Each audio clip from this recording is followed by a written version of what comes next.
Academia Mexicana de Ciencias.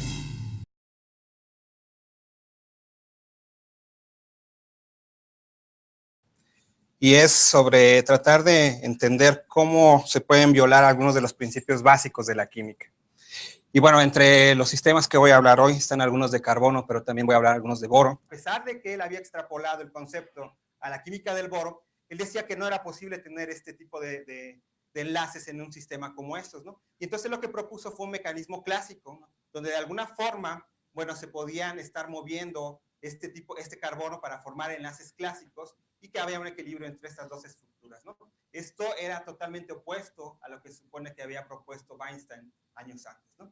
Entonces esto fue una controversia muy interesante donde participó mucha gente, entre ellos Paul Slayer, Georges Hollande, obviamente Herbert Brown, y fue hasta principios de 1980 cuando aparece este artículo que, bueno, era el artículo que de alguna forma ya daba una idea clara de lo que estaba. Sobre el otro paradigma de la química orgánica, bueno, está tratar de ver si los 4 ligantes que se colocan alrededor del átomo de carbono se pueden colocar no en un tetraedro, sino ahora en un plano, ¿no? Y esto fue propuesto desde 1968 por un investigador en Inglaterra, Mushroom, creo que se apellida, donde, bueno, él lo que proponía es que quizás estas especies juegan un papel importante para poder provocar que una especie de carbono forme el otro enantiómero, ¿no? En el otro caso era menos de 1 kilocaloría por mol, aquí está 30 kilocalorías por mol, sí hay una gran diferencia. Y la razón es la siguiente, es un problema de la estructura electrónica, porque en este caso se forma un enlace que ya no es un enlace multicéntrico entre el pentágono con los boros de la rueda exterior, donde todo está deslocalizado, sino en este caso ya existe un enlace muy localizado entre el carbono y uno de los átomos de boro del pentágono.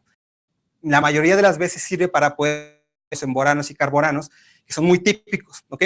Pero en nuestro caso es un mecanismo muy parecido. De hecho, bueno, si ustedes notan, todas las especies que tienen un cuadrado, ¿ok?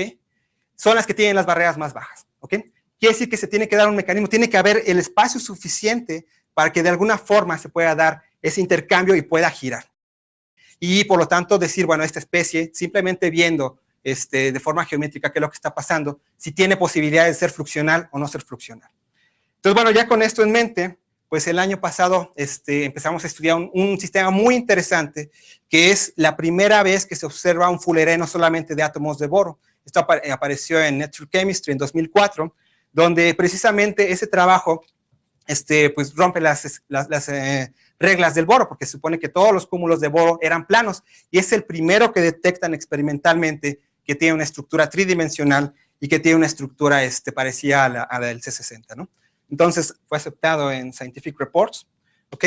Donde precisamente cuando llevamos a cabo la dinámica molecular, los anillos de 6 miembros se transforman en anillos de 5 miembros y empiezan a darse un giro, ¿no? De todos los átomos de boro se empiezan a cambiar de posiciones para formar precisamente una especie que es totalmente fluxional a unas, la barrera no es tan baja como en los casos planos, pero sí se puede llevar a cabo una especie. Esto es totalmente diferente a los fullerenos, ¿no? Porque en los fullerenos las barreras son demasiado altas, no se ven que exista esta fluxionalidad, porque el enlace carbono-carbono es muy fuerte, ¿no? En cambio, aquí tenemos la presencia de enlaces multicéntricos que de alguna forma permiten que los átomos de boro estén migrando en la superficie, ¿no? En la superficie de esta esfera, y por lo tanto se pueda llevar a cabo este tipo de cosas. Y bueno, hay otros temas que el grupo está trabajando, ¿no? Lo que tratamos de entender son los conceptos básicos dentro de la química, enlace químico, aromaticidad, etcétera. Como vieron al inicio, también estamos trabajando en mecanismos de reacción.